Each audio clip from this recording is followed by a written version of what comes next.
RJ ini pasal 79 tadi ayat 5 dinyatakan harus mendapatkan penetapan pengadilan.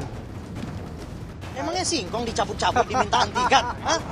Yang benar aja lah, sudah 8 bulan, berapa bulan ini kita lakukan penyidikan. Hadir sebagai saksi ahli pertama dari pihak penggugat, Roy Suryo memaparkan hasil analisa dan penelitiannya soal ijazah Jokowi. Di awal sidang, kuasa hukum Jokowi YB Irfan keberatan dengan dua saksi ahli yaitu Roy Suryo dan Rismond Sianipar. Alasannya, kedua saksi ahli merupakan tersangka dalam kasus yang terkait dengan ijazah Jokowi. Sebagai balasan, Roy pun menolak menjawab pertanyaan yang diajukan kuasa hukum Jokowi. Apakah saudara pernah untuk melakukan wawancara terhadap dekan Fakultas Kehutanan? Apa maksud pertanyaan ini? Bapak kan keberatan dengan kehadiran saya. Kalau Bapak masih menanyakan kepada saya, apa gunanya jawaban saya? Bapak kan keberatan. Saya jelek-jelek begini sudah sering hadir di persidangan, Bapak. Tak jauh berbeda dengan keterangannya di berbagai kesempatan, dalam sidang Citizen Lawsuit di Solo, Roy kembali memaparkan soal adanya perbedaan mencolok pada 2 lembar kertas dalam 1 bundel skripsi.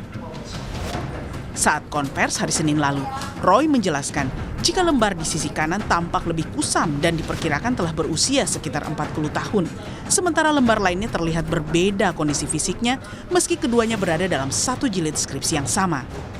Ini adalah kertas yang sangat indah, kertas baru, karena ini sudah dicetak dengan mesin cetak baru, pakai inkjet ini. Padahal mesin inkjet itu belum ada di tahun 85. Adanya adalah tahun 85 adalah mesin ketik ini. Teman-teman bisa lihat, kertasnya saja beda. Kertas sebelah kanan sudah kusem atau belawus dalam bahasa daerah.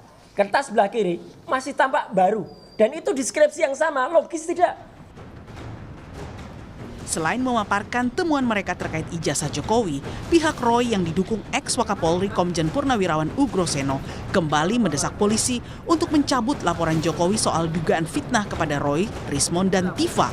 Hal ini sebagai buntut dari SP3 yang dikeluarkan untuk Egy Sujana dan Damai Lubis.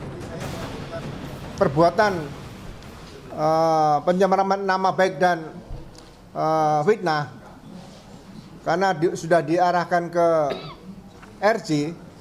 RJ ini pasal 79 tadi ayat 5 dinyatakan harus mendapatkan penetapan pengadilan. Perbuatan yang dituduhkan kepada 8 orang berarti sudah selesai, tidak akan dilanjutkan lagi. Karena tidak akan mungkin bisa diproses ke kejaksaan ataupun ke pengadilan.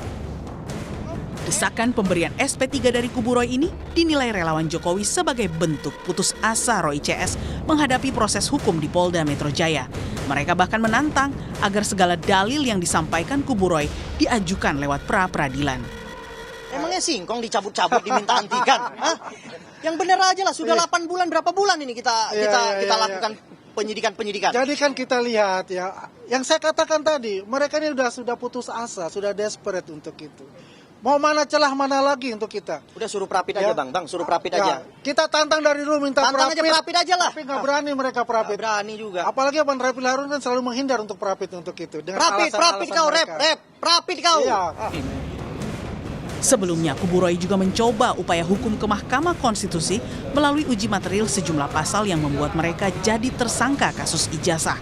Kubu Roy minta agar sebagai peneliti atas ijazah milik mantan pejabat publik tidak dapat dipidana. Dan jauh sebelumnya, kubu Roy juga sudah meminta bantuan Komnas HAM. Mereka bilang ada sejumlah pelanggaran HAM dalam penanganan kasus ijazah di Polda Metro Jaya, seperti penetapan tersangka serta pelimpahan perkara yang dinilai sangat bermasalah, serta pasal-pasal yang dikenakan pada Roy CS yang dinilainya tidak layak. Tim Liputan Kompas TV.